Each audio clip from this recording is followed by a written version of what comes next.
नमस्कार मित्रों। आपका हार्दिक अभिनंदन है एटीएस क्लासेस में। कैसे हैं आप सब? मुझे बेहद खुशी हो रही बताने में कि आज पूर्णतया गुप्त काल का समापन होने जा रहा है। मौर्य काल की एक बड़ा अध्याय था, मौर्य काल की भांति गुप्त काल भी है ना, गुप्तास पीरियड भी। तो लेकिन मेरा पूर्णतया प्रयास ये रहा कि मैं ऐसा ना पढ़ाऊं कि आपको किसी अन्य माध्यम को उठाने की या माध्यम की आवश्यकता प्रतीत हो। आज मैं गुप्त साहित्य पर लेकर जाता हूं, ये लास्ट अध्याय होगा। ठीक है, गुप्त समय में, गुप्ताज पीरियड में जो लिटरेचर लिखे गए, साहित्य लिखे गए, उन पर चर्चा करता हूं। ठीक है, याद रखिएगा, जब मैंने बताया था कि इंडियन हिस्ट्री का गोल्डन एज गुप्त काल था, भारतीय इतिहास का स्वर्णयुग माना जाता है कला एवं साहित्य की दृष्टि से और संस्कृति की दृष्टि से, आर्ट कल्चर और लिटरेचर की दृष्टि से ये गोल्डन एज माना जाता है। तो आप मेंस में ये भी लिख सकते हैं। प्री में तो ये पूछेगा कि कौन सी पुस्तक किस राइटर की है, किस काल में लिखी गई है। ठीक है, और जो भी अन्य एग्जाम है छोटे बड़े। तो गुप्ताज साहित्य की बात करें, लिटरेचर की बात करें, तो सबसे पहले संस्कृत की बात करता हूं। संस्कृत जो थी मित्रों, ये गुप्त वंश की या कहें गुप्त साम्राज्य की, गुप्ताज एम्पायर की आधिकारिक भाषा थी, राजकीय भाषा थी, ऑफिशियल लैंग्वेज थी। क्लियर है? और गुप्त साहित्य में, गुप्त साम्राज्य में जितने भी राजा हुए हैं, जितने भी किंग हुए हैं, रूलर हुए हैं, सभी ने अभिलेख बनवाए हैं, है ना। उनके अभिलेख जो होते थे, रिकॉर्ड होते थे, जो चाहे वो स्तंभ लेख हो, चाहे मंदिरों के अंदर जो भी थोड़ा बहुत उत्कीर्ण करवाया, लेकिन मुख्यतः अभिलेख जो थे, उनके अभिलेखों की जो लैंग्वेज थी, भाषा थी इंस्क्रिप्शंस की, वो संस्कृत थी। ठीक है, जो इंस्क्रिप्शंस लिखे गए हैं, उत्कीर्ण करवाए गए हैं पत्थरों पर, शिलाओं पर, वो संस्कृत भाषा में थे। संस्कृत भाषा में, संस्कृत लैंग्वेज में गुप्तास पीरियड में, गुप्त काल में क्या हुआ कि अनेक धार्मिक ग्रंथ लिखे गए, रिलीजियस टेक्स्ट लिखे गए। ठीक है, एवं नाटक ग्रंथ, ड्रामा वगैरह की पुस्तकें आई सामने, एवं प्रशस्तियों की रचना होती है। क्या प्रशस्तियों की रचना होती है? प्रशस्तियों में क्या होता है कि किसी भी राजा या महाराजा का गुणगान किया जाता है, उसके चरित्र का विशद वर्णन किया जाता है ना, उसकी प्रॉपर्टी, क्वालिटीज क्या क्या थी, है ना, उसके शौर्य का, अदम्य साहस का, ऐसे प्रशस्तियों में वर्णन होता है। ठीक है, इनकोबियम, प्रशस्तियों की रचना। अब बात करता हूं स्मृति ग्रंथ, संस्कृत के ही अंतर्गत है, ये सब संस्कृत है, ये पूरा इधर का संस्कृत है, लैंग्वेज जो है इनकी संस्कृत। अब स्मृति ग्रंथ की बात करता हूं, स्मृति लिटरेचर बोल दें या कभी कभी इन्हें स्मृति ग्रंथ भी बोलते हैं। ठीक है, इसे गुप्त काल को, गुप्तास पीरियड को स्मृति ग्रंथ का अंतिम काल माना जाता है। देखिए, स्मृति ग्रंथ जो थे, लिटरेचर जो थे, या कहें टेक्स्ट जो थे, इनकी रचना जो होती है, प्रारंभ पहले ही हो चुका होता है। ठीक है, प्रारंभ जो स्टार्टिंग था वो पहले ही हो चुका था, लेकिन अंतिम रूप जो दिया गया, जैसे आप कोई भी पुस्तक लिखते हैं, उसका अंतिम होता है जो, वो गुप्त काल में हुआ। ठीक है, गुप्तास पीरियड में होता है। अंतिम स्मृति का अंतिम काल माना जाता है, लास्ट टाइम ही। इसके बाद स्मृति ग्रंथ नहीं लिखे गए। स्मृति ग्रंथ के अंतर्गत गुप्त काल में देखिए कौन कौन से स्मृति ग्रंथ मुख्यतः लिखे गए कंप्लीट, वो थे नारद स्मृति, कात्यायन स्मृति, पराशर स्मृति और बृहस्पति स्मृति। ये मुख्यतः इसी काल में कंप्लीट होते हैं। इसके बाद महाकाव्य की बात करता हूं, किसकी? महाकाव्य, या इसे कभी कभी इपिकल भी बोलते हैं। क्या? इपिकल। महाकाव्य की बात करूं, जैसे रामायण एवं महाभारत। रामायण एवं महाभारत जो है मित्रों, याद रखिएगा, गुप्त काल को, गुप्तास टाइम्स को क्या कहा जाता है? रामायण एवं महाभारत का अंतिम काल। क्या? अंतिम काल। मतलब ये गुप्त काल में रामायण एवं महाभारत की रचना पूर्ण होती है, कंप्लीट होती है। ठीक है, शुरुआत तो पहले ही हो गई थी, लेकिन उनका जो अंतिम रूप था, जो लास्ट फॉर्मेट दिया गया, वो क्या था? गुप्त काल। ठीक है, अंतिम एवं वर्तमान स्वरूप मिला, last and present format found. ठीक है, इतना क्लियर? ठीक। पुराणों की बात करें तो पुराण जो थे मित्रों, इनका भी अंतिम और वर्तमान स्वरूप मिलता है, last and present format found in Guptas times. Clear है? खत्म। इतना ही पढ़ना, इससे ज्यादा क्या पढ़ेंगे गुप्त साहित्य में। ठीक है, अब संस्कृत व्याकरण की बात करता हूं, ग्रामर की। ठीक है, तो कुछ पुस्तकें हैं। अभी मैं एक साथ आपको गुप्त काल के सभी मंदिर, गुप्त काल में जो जो साहित्य लिखे गए हैं, लिटरेचर, सबके नाम लिखूंगा। ठीक हो। पाणिनि, पाणिनि जी की अष्टाध्यायी काफी फेमस है, राइटर, और उनकी पुस्तक और समय गुप्त काल ये बहुत महत्वपूर्ण है, प्रश्न बन चुके हैं, फिर से कहता हूं। ठीक है। पतंजलि, पतंजलि की जो पुस्तक है वो महाभाष्य है। ठीक है। इसके बाद अमर सिंह, अमर सिंह की एक पुस्तक है अमरकोश। अमर सिंह वही हैं जिन्होंने जो डिक्शनरी का निर्माण करते थे। कौन? अमर सिंह। डिक्शनरी, ये अमरकोश जो है डिक्शनरी का काम करती थी, शब्द कोश थे। ठीक है। फिर अगले हैं चंद्र गोमिन। चंद्र गोमिन की जो पुस्तक है वो चंद्र व्याकरण है, चंद्र व्याकरण। ठीक है। अब प्रॉपर्ली हम अलग अलग दो महत्वपूर्ण साहित्यकारों की बात करूंगा। जैसे कालिदास, कालिदास महान कवि थे, ग्रेट पोएट थे गुप्त काल के। ठीक है। इन्हें सबसे चीजें जान लीजिए, कालिदास को क्या कहा जाता है? कालिदास को एक अन्य नाम से जाना जाता है, आप वो नाम बताएंगे। ठीक है। पहले ये जान लीजिए, कालिदास की रचना जो है अभिज्ञान शाकुंतलम, अभिज्ञान शाकुंतलम है। कौन सी है? अभिज्ञान शाकुंतलम। ठीक। इसके बाद ये प्रथम भारतीय रचना है, जो ये पुस्तक मित्रों अभिज्ञान शाकुंतलम, ये प्रथम भारतीय रचना है, फर्स्ट इंडियन लिटरेचर है जिसका यूरोपीय भाषा में अनुवाद किया गया। ये पहली पुस्तक थी, और भी की गई हैं, लेकिन पहले जो पुस्तक है, पहला लिटरेचर है जो भारतीय है, इंडियन, उसका वो कौन सा है? अभिज्ञान शाकुंतलम, जिसका ट्रांसलेशन जो हुआ है वो यूरोपियन लैंग्वेज में हुआ है। ट्रांसलेशन यूरोपियन लैंग्वेज में होने वाली पहली पुस्तक, फर्स्ट लिटरेचर जो था वो अभिज्ञान शाकुंतलम था, याद रखिएगा। दूसरी कौन सी पुस्तक हुई फिर? श्रीमद् भगवद गीता। भगवद गीता पुस्तक भी बाद में ट्रांसलेट की जाती है। इनके और पुस्तकें हैं, देख लीजिए। विक्रमोर्वशीयम, विक्रमोर्वशीयम, मालविकाग्निमित्र, ये किस पर आधारित है मैं बता चुका हूं।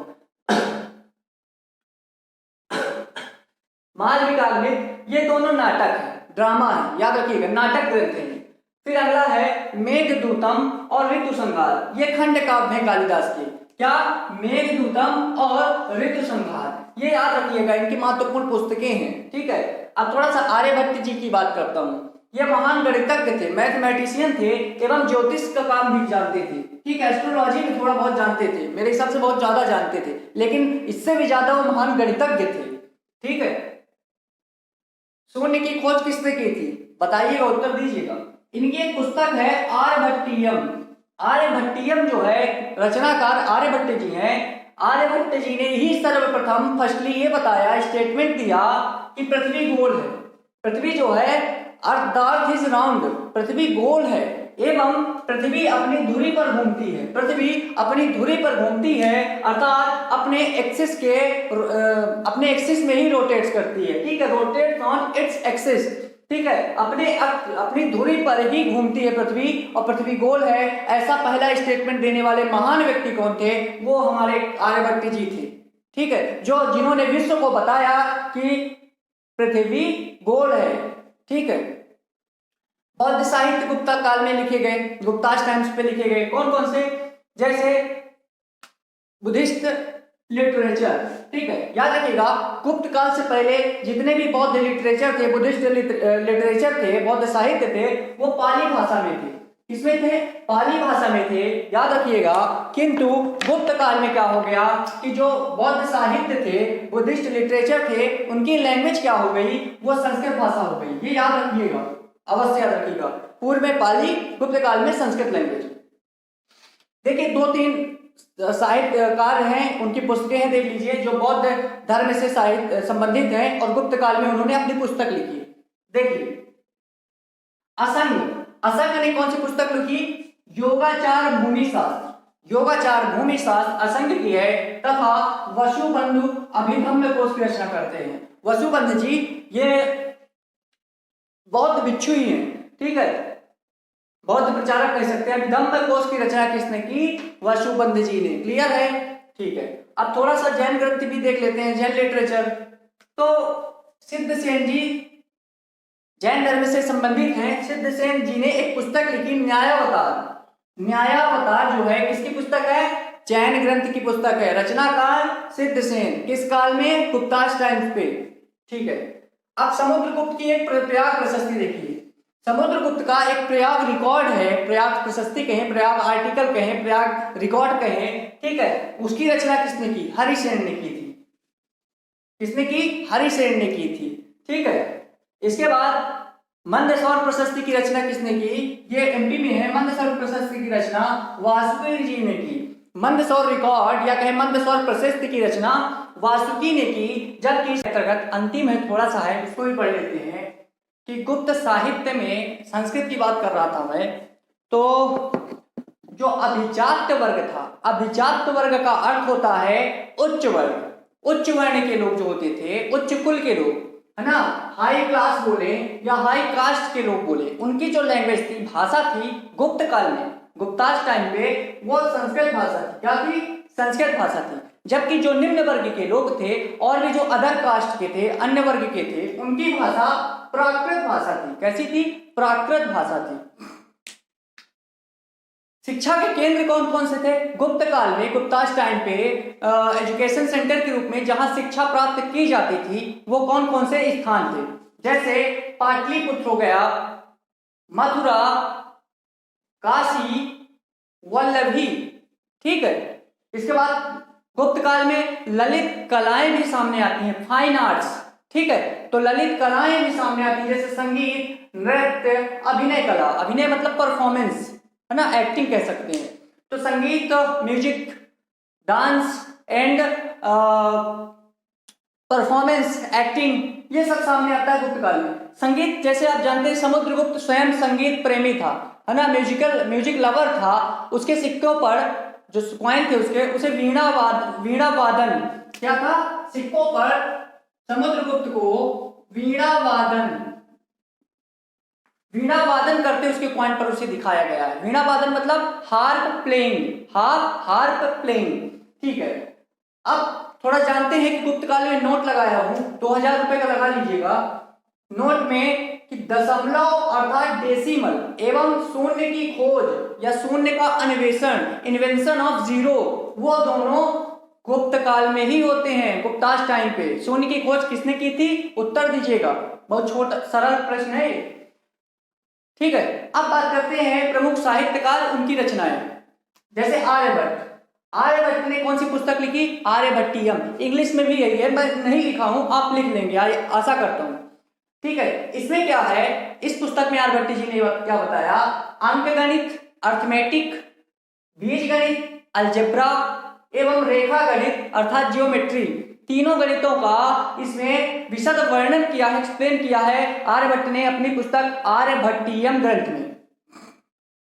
इसके बाद दूसरी पुस्तक थी आर्यभट्ट जी की सूर्य सिद्धांत। सूर्य सिद्धांत में आर्यभट्ट जी ने यह बताया कि पृथ्वी गोल है, पृथ्वी राउंड है, राउंड शेप में है, एवं वो अपने धुरी पर, पृथ्वी अपने धुरी पर घूमती है ना।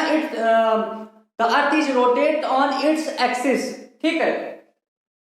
इसके बाद वराह मिहिर जी आते हैं। वराह मिहिर प्रसिद्ध खगोल शास्त्री थे, ज्योतिष विद्या जानते थे, है ना, एस्ट्रोनॉमी के अच्छे जानकार थे। कौन? वराह मिहिर। इन्होंने एक पुस्तक लिखी वृहत संहिता। क्या? वृहत संहिता। दूसरी पुस्तक पंच सिद्धांतिका। ये दोनों पुस्तक वराह मिहिर जी की हैं। ये दोनों खगोल शास्त्र से संबंधित है ना, एस्ट्रोनॉमी लिटरेचर से संबंधित है या कहीं टेक्स्ट।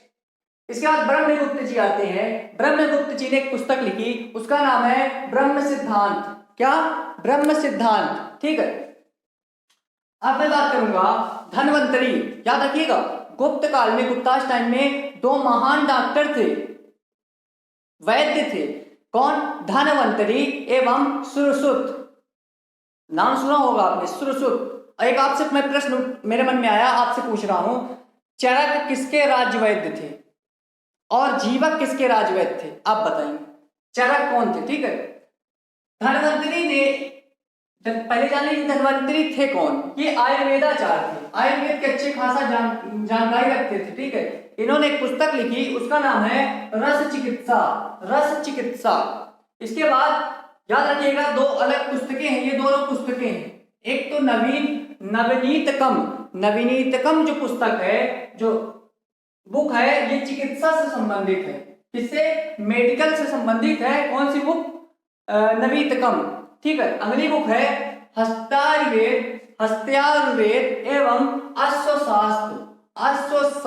ये दोनों पुस्तक पशु चिकित्सा से संबंधी है। अर्थात पशु चिकित्सा से संबंधित पुस्तकें कौन कौन सी हैं? गुप्त काल में लिखी गई वो हस्त्यायुर्वेद एवं अश्वशास्त्र, ये दोनों वेटनरी बुक है ना, पशु चिकित्सा से संबंधित। ठीक है। अब बात करता हूं बाणभट्ट जी की। किसकी? बाणभट्ट जी की। ये इन्होंने एक पुस्तक लिखी, उसका नाम है अष्टांग हृदय। अष्टांग हृदय किसकी पुस्तक है? बाणभट्ट जी की। किस काल में लिखी? गुप्त काल में। इसका संबंध किससे है? आयुर्वेद से। फिर है कामंदक जी आते हैं। कामंदक जी ने एक पुस्तक लिखी, कामंदकीय नीतिसार। इसके बाद वात्सायन जी आते हैं। वात्सायन जी पहले जान लीजिए थे कौन? ये विद्वान थे एवं दार्शनिक थे, स्कॉलर एवं फिलोसोफर थे। स्कॉलर एवं फिलोसोफर अर्थात विद्वान एवं दार्शनिक कौन थे? वात्सायन। इनकी दो पुस्तकें महत्वपूर्ण है, जिनमें सर्वाधिक ये वाली महत्वपूर्ण है कि कामसूत्र पुस्तक की रचना किसने की? वात्सायन ने की। किस टाइम पे की? गुप्ताश टाइम पे की। दूसरी पुस्तक है न्याय सूत्र भाष्य। ठीक है, ये इन्हीं की पुस्तक है। अब ये हो गए लिटरेचर। अब थोड़ा सा मैं एक चीज बताता हूं। नाटक, गुप्त काल में जो नाटक ग्रंथ है, ड्रामा से रिलेटेड जो ग्रंथ है उनकी बात करूंगा। ये याद रखिएगा कि ये पुस्तक नाटक है, महाकाव्य है, खंड काव्य। क्या? कालिदास जी की 3 महत्वपूर्ण नाटक ग्रंथ है। कौन कौन से? देखिएगा। मालविकाग्निमित्रम। इसमें अग्निमित्र एवं मालविका नामक स्त्री के प्रेम संबंध का विशद वर्णन किया गया है। अग्निमित्र कौन था? हिंट किए देता हूं, उज्जैन दरबार में था। उज्जैन दरबार में विदिशा के दरबार में इसका शासन चला है। उज्जैन नहीं, विदिशा में हेलियोडोरस किस वंश में आया था? हेलियोडोरस जिस वंश में आया है उसी वंश का राजा था ये। अब आप उत्तर देंगे, हिंट मैंने दे दिया। प्रश्न ऐसे ही मन में लाइएगा। जब भी आप कुछ पढ़ें तो आप मन में रिपीट किया करिए किसको मैंने कहीं पढ़ा है, इस ग्रंथ को किससे संबंधित है। जैसे अग्निमित्र आ गया, मैंने बताया कि अग्निमित्र किस वंश का था? राजा था, विदिशा में था। तो इससे क्या होता है कि जो चीजें पढ़ी जा चुकी होती हैं उन्हें रिवाइज करने का अवसर मिल जाता है। ठीक है। अगला ग्रंथ है जो विक्रमोर्वशीयम एवं अभिज्ञान शाकुंतलम। ये कालिदास जी के तीनों नाटक ग्रंथ है, ड्रामा बुक है। ठीक है। अगला है विशाखा दत्त की 2 महत्वपूर्ण पुस्तकें हैं। एक तो मुद्रा राक्षस, अत्यंत फेमस। मुद्रा राक्षस किसकी है? विशाखा दत्त की। मुद्रा राक्षस में क्या वर्णन है कि जब चंद्रगुप्त मौर्य वंश के संस्थापक फाउंडर जो थे, जब चंद्रगुप्त मौर्य मगध के सिंहासन पर बैठते हैं तो चंद्रगुप्त मौर्य के मगध के सिंहासन पर बैठने के जो क्रम रहता है ना, उसका एक नाटक वर्णन किया है, नाटक स्वरूप प्रदान किया है, ड्रामा फॉर्मेट क्रिएट किया है। किसने? विशाखा दत्त ने। किस पुस्तक में? मुद्रा राक्षस में। अगली पुस्तक है देवी चंद्रगुप्तम में क्या वर्णन किया है विशाखा दत्त जी ने कि जब चंद्रगुप्त मौर्य शक वंश के राजा की हत्या करते हैं एवं ध्रुव स्वामिनी नामक स्त्री से विवाह करते हैं, इसका भी ड्रामा फॉर्मेट क्रिएट किया है, नाटक का स्वरूप प्रदान किया है विशाखा दत्त जी ने अपनी पुस्तक देवी चंद्रगुप्तम में। ठीक है, इतना। इसके बाद अगले जो लेखक हैं, कवि कहें या नाटककार कहें, नाटककार ही कहेंगे क्योंकि नाटक पुस्तक है, तो शूद्रक जो थे इन्होंने एक पुस्तक लिखी मृच्छकटिकम। ठीक। महाकवि भास की 2 पुस्तकें महत्वपूर्ण है, जिनमें से सर्वाधिक महत्वपूर्ण स्वप्नवासव दत्ता किससे संबंधित है? मैं हिंट किए देता हूं। महाकवि भास जी ने जो स्वप्नवासव दत्ता नामक नाटक ग्रंथ लिखा, ड्रामा बुक लिखी, वो जो है राजा उदयन एवं स्वप्नवासव दत्ता के बीच प्रेम संबंध का वर्णन। राजा उदयन किस वंश का राजा था? किस महाजनपद का राजा था? और जो स्वप्नवासव दत्ता थी, वासव दत्ता किस महाजनपद के राजा की पुत्री थी। उदयन किस महाजनपद का राजा था, जबकि वासोदत्ता किस महाजनपद के राजा की पुत्री थी, आप बताएंगे। दूसरी पुस्तक है चारुदत्तम। चारुदत्तम भी नाटक ग्रंथ है, नाटक पुस्तक है, नाटक बुक है, ड्रामा बुक, ये इन्हीं की है, भास की। आज से हमारा मित्रों गुप्त काल का कुशलता पूर्वक समापन होता है। आज मैं आपसे प्रश्न करता हूं कि क्या गुप्त काल में आपको कहीं भी कोई भी दिक्कत हुई, कि कोई भी ऐसा तथ्य जो आपके लिए कठिनाई बना, जो ना समझ में आया हो, या मेरे द्वारा कही गई कोई भी किसी भी प्रकार की उक्ति गलत साबित हो रही हो, आप टीका टिप्पणी कमेंट बॉक्स पर करें। इसका उत्तर देने हेतु मैं हमेशा तत्पर रहूंगा, ठीक है। मेरे हिसाब से सब कुछ मैंने गुप्त काल का, गुप्ता टाइम्स का, गुप्ता एम्पायर का, गुप्ता डायनेस्टी का सब कुछ बता दिया हूं। इसके अलावा आपको यकीन मानिए कहीं भी भटकने की आवश्यकता नहीं है। और कुछ मित्रों के मेरे मैसेज आ रहे हैं, उनका कहना है कि मैं दूसरा सब्जेक्ट भी प्रारंभ कर दूं, लेकिन मैं पहले ही वीडियो में इंट्रोडक्शन वाले इंट्रो वीडियो में जो था उसमें मैं बता चुका हूं कि जब तक मेरा प्राचीन भारत का इतिहास, ancient history of India complete नहीं हो जाएगा, तब तक मैं दूसरा सब्जेक्ट नहीं उठाऊंगा। और मैं बहुत वचनबद्ध व्यक्ति हूं। वचन मैंने लिया है कि जब तक प्राचीन भारत समाप्त नहीं कर दूंगा तब तक वीडियो नहीं बनाऊंगा। और फिर मेरी बात मानिए कि जब आप एक एक करके विषय पढ़िए ना, ये पढ़ रहे हैं तो इसी को कंप्लीट करिए, इसके बाद दूसरा करेंगे, ठीक है। मैं प्राचीन भारत इतिहास में कुछ भी नहीं छोड़ने वाला। प्रारंभ के 2 पार्ट छूटे हैं, जैसे पाषाण सभ्यता थी और सिंधु, और या कहीं हड़प्पा सभ्यता थी, है ना, सिंधु सिविलाइजेशन जो था, इसको भी पढ़ाऊंगा। ये मेरे मन में खटक रहे हैं दोनों, क्योंकि छूटे हुए हैं। अब इसके बाद हमारा चलेगा हर्षवर्धन का साम्राज्य, उसके बाद दक्षिण भारत के जो राज्य थे, ठीक है, इनको भी मैं विस्तार पूर्वक समझाऊंगा, जहां से प्रश्न बने हैं और बनने की प्रबल संभावना व्यक्त की जा सकती है, ठीक है। तो अभी तक कोई दिक्कत हो तो बताइए। स्वार्थ है मेरा आत्म सुखाय, स्वयं के सुख के लिए, क्योंकि मुझे पढ़ाने में सुख महसूस होता है। तो ये मेरा एक प्रकार से आप स्वार्थ ही कह सकते हैं, ठीक है, और कोई भी स्वार्थ नहीं है मेरा। तो आप मेरे में इस मेहनत के लिए थोड़ा सा समय देकर दिन में आप एक बार कंप्लीट वीडियो जरूर देखें, एक बार कंप्लीट वीडियो जरूर देखें, और मुझे बेहद प्रसन्नता होगी कि आपके नजर में मेरी मेहनत जो है स्थान रखती है, ठीक है। इतना ही निवेदन है। तो अब अगले पार्ट में मिलेंगे एक दूसरे राजवंश, दूसरे डायनेस्टी, दूसरे एम्पायर के साथ। तब तक के लिए मैं विदा लेता हूं और धन्यवाद।